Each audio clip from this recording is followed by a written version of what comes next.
up, guys? It's Jodabi here. We're doing a really cool deck profile. I want to say it's Royal Knights Control, but I'll leave it to Nick here to explain what the deck is and how it works. I saw him testing this out last week, and I was super impressed by how crazy this build is. It works very well. It's very consistent, and it's just ingenious. So without further ado, please take us away and guide us through the deck. Yeah, so I guess like you said, it is like a Royal Knights control. It started off with me just wanting to play Jesmon and reinforcing memory boost. Yep. And then it kind of evolved from there. I was missing Jesmon pieces, which is what prompted me to make this deck. Okay. And then I decided to go into a Royal Knights build with Crania because I usually love playing black. Crania in this deck, I would say it's quite amazing because he protects pretty much almost every piece in this deck once it gets going. So I guess we'll start with the level 3s. Level 3s we have Sistermon, and I guess level 4s too we have Sistermon Seal. Okay. So Sistermon block drop on 3, that's usually the opening play, because usually, if you don't mind, For sure. we run the yellow babies. So we don't really Digivolve into yellow. We just kind of use yellow to start off with our yellow options. So the initial plays are usually the low cost, like Sistermon block to draw a piece, Sistermon Seal to just, usually you would play for 3 because you gain the memory on draw. Sorry, gain the memory on play. And then the most important thing I would say is actually the Mechanories on 4. You play Mechanories, protects you from Rookie Rush, protects you from the early threats. Yeah. And then I would say moving on from that, with Mechanori, what I usually do is I Digivolve into the level 5s, which is Gigadramon, Megadramon, or Andromon. The key here is actually Gigadramon, because Gigadramon and Megadramon are connected pieces to our Royal Knight pieces. Yes. I throw 2 Andromon in there because I'm also running 2 Zwarts here. Got it. So when I get to that point, I also bring the Andromon back and I continue the cycle. Keep going in. Yeah. So the important thing is actually Gigadramon.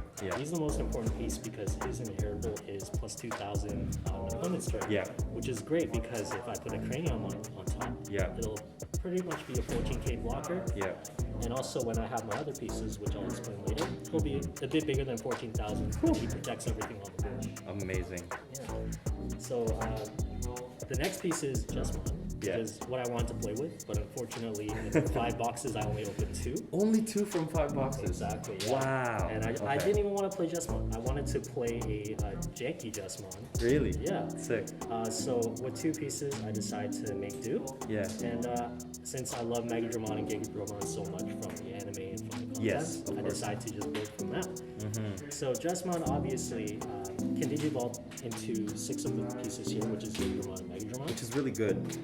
And of course his effect is a recurring effect where you can keep bringing back the Sistermons. That's important because when a Sistermon drops, say if a Sistermon Seal drops, that's actually 3k from his when attacking effect, 2k from Sistermon. That puts him at 16k in piercing. That pretty much goes over everything in the game because the largest pieces in this game are usually 15k. Exactly. So you can swing over anything with piercing. Exactly. So you swing safe, and then the next thing we go into is basically defense. If I don't have the Jesmon pieces, I have the Craniumon pieces. So for Craniumon, as soon as I Digivolve into him, he protects himself. I believe that there's only one effect that is king in this game, which is DP reduction. And unfortunately, that is the only weakness with Craniumon. On top of that, there is also returning, bouncing back to hand or For sure. So that is definitely something to look out for in the blue decks. But usually it's just Jesmon and Craniumon. It's kind of the sword and shield, the bread and butter of this build. 14k makes it so difficult though to just get past that, even when you are reducing DP, right? I mean, only Wyvern's Breath pretty much is the only instant drop to that. Yeah, exactly. And actually, many times that I've played, I think I played about 30 matches. 30 matches, on the weekend, just from testing in our group. Craniumon, when he comes down, he's usually actually 16k. 16, okay. Because with 16k, there's usually a Sistermon on the field. Oh yes, correct. And then also the inheritable effect. Correct. So usually Craniumon I would actually drop after setting up the board. So once there's Sistermons on the board, at least one of each, Craniumon actually is a Royal Knight. He makes the Sistermons into blockable Digimon. Yeah. And on top of that, his effect is that no blockers can be deleted. Pretty much, yeah. So he protects the entire board, and he's a 16k Yeah. on your opponent's turn. Yeah. I actually don't usually swing with Cranium One, just in case anything happens, like swinging into a Bacchus Breath, swinging Yes, into an yeah. Absolute Blast, or something like that. That makes total sense in the nature of your deck, right? Because it is security controlled to a degree. Yeah, unfortunately for my opponents, I feel bad for them because the thing is, whenever I play them, I don't win by attacking security. Yes. I win by just sitting there and letting Yeah. them draw out their Yeah. deck because they Yeah. can't do anything to remove it. Yeah. So, yeah, I think Cranium One is actually the main key in this build. I built around Jesmon, but Cranium One is the thing that holds it together. So I'll go on from that. I have one Genkumon Yeah. and one Alphamon. Yeah. Originally, I ran 4 Alphamons. After playing for a while, I've noticed that they're completely useless because if I'm playing against an early rush and they swing into an Alphamon, if I don't have a Royal Knight on the board, there's no point of anything. I just Yeah. get it to my hand, it's a dead card. Yeah. I'm not really doing much. I noticed that too. Yeah, so I cut it Very down good. to 1 after Yeah. all these matches. I Yeah. went from 4, 3, 2, and 1. Yeah. I think 1 is the best because the thing is, I don't really care to see an insecurity. Yeah. If I draw it, I can't even really Digivolve into it because I'm really prioritizing Jesmon or Cranium. Exactly. Exactly. I mean, his effect is nice if I can get it off, but we don't really want to count on that. Yeah, for sure. Yeah. The other thing is Genkumon. I have actually seen him played a lot because whenever I do need to play him, the opponent actually just, Digivolves on top. And Yeah. It makes everything uneven. I mean, Genkumon's effect is great. It deletes everything with the lowest cost. Yeah. That would be great if, say, your opponent had, let's say, defeats or something large. It Yeah. deletes it immediately. Yeah. But Genkumon, I found that it's a bit hard. I played a lot of Rookie Rush. They have 2 and 3 costs. Yeah. And then I noticed that when they were heavy on 3, I can only delete 2. Yeah. So I've left him at 1 for situational. He is nice to provide that extra security attack. So, just in case the opponent's not paying attention, I could just blow him off for 2 Yeah. and then just continue on from there. That's awesome. Yeah. And I guess we'll go to the level 7s. Yeah. The level 7s are something I've definitely played with. I think the MVP of this deck is actually Alter S. Oh, okay, interesting. Yeah, so the reason why Alter S is the MVP is because usually I would have a lot of memory left over from playing options or playing Izzies and Joes. If I can Digivolve into him and swing on the same turn, I get a free Royal Knight back because of his unblocked boards. True. I don't really care if someone blocks him or if anything happens. I just want my Royal Knight back because I am running a lower amount. I'd rather cycle them than draw into them, Yeah. which is why I think Alter S is the MVP at this And from a play, from an opponent's standpoint, when you're having to adjust your play, when you know you're facing kind of like a security control deck, the D-Digivolve becomes really good because your opponent tends to go wide and Digivolve over multiple things, which causes them to draw more cards as you sit there. And I think that's what's insane. Would you consider running 2 Alter S? I wouldn't because the thing is, Okay. I would much rather stay low on the 7s. And Okay. there's a reason why I had this balance here. Yeah, The yeah. Alter S is good because it goes from red and black. Yeah. Like you said before, the D-Digivolve, Correct. it actually kills a lot of decks. So a lot Correct. of decks that focus on sitting at 6s, say like a Dynast, Lord Knight, Jesmon, bodies that you want to overcome but you don't want to exactly delete. Yeah. Alter S is the best situation for that. And I found that when you delete a lot of their level 6s, they can't go into it anymore. Yeah. It's not like they have no diamond symbols in their hand. I actually don't see it played a lot in my matches, Yeah. Alter S that is, Yeah. but when it works, it pretty much ends the game. Okay, okay. The next thing is, I actually had a few defeats in this deck. I originally ran 4 because why not, right? Yeah, Security control. of course. Why It's, would you it's, not it's run defeat. 4? Yeah, for sure. But I've since cut it down to 1 Yeah. because when you draw it, it feels better. Yeah. You can't really do You'd rather much. see the other guys. Exactly. I feel that. I wouldn't want to Digivolve into it because Yeah. if I'm playing the Tamer game, I'm doing something wrong. Yeah.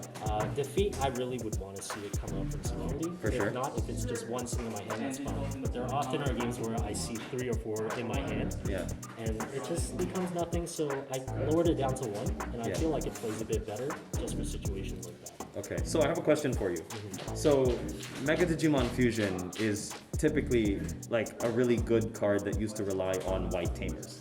Now that you have white Digimon in play, would you find merit in potentially using Mega Digimon Fusion, one copy at least, or maybe like Omnimon Zwart, where you can bring out two different things, swing, take Crania back, and then Zwart served its purpose, it can go back to the bottom of the deck. Yeah, so I actually did think about that. Yeah. Also thought about, running the Mat and Tie Tamer. Oh, gotcha. The thing is, I had no need for that. Yeah. I had no need to cast it for free because usually when I'm at a point where I want to play a Omnimon, Your memory is already... Yeah, I usually have an Izzy and a Cho that gives me about three memory with another 3 memory from the memory boost. You'd be at least at 5 with the reinforcing memory boost. Exactly. That makes total sense, yeah. And the thing is, I'd rather keep the body on the field because one thing to note is that I do want the body because I have an antibody. Yes. The antibody going onto any of my 7s pretty much ends the game at that point. With the antibody here, it's important to note he's actually a Royal Knight as well. Of course, I would want him to sit there and not, and be. That's awesome. Yeah. All right, so I guess we'll take the next 2 minutes or so to kind of just go over your option choices and the ratios. Feel free to take us away. Yeah, so I played 4 Tamers. Obviously, there's an argument to be made if I want to play 4 Izzies, 4 Izzy and Joes, and honestly, I feel like the new Izzy and Joes, they're one of the best Tamers in this. I agree, Yeah, for sure. The new double Tamers, they're just absolutely amazing, especially with this deck, where if they decide to not go with any bodies, then I go free swing. If they go 2 or more bodies, I gain 2 memory. This Izzy mainly is to just bring me to 3. Also, in the situation where I do get to play this Izzy, I get to look at the top 3, and if I have a Holy Wave or a Memory Boost here, I get to choose what I put in, basically.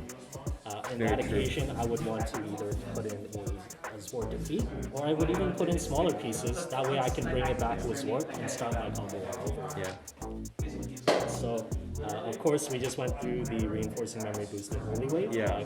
Great options to stall. Yeah. This card is absolutely broken. Oh man, I agree.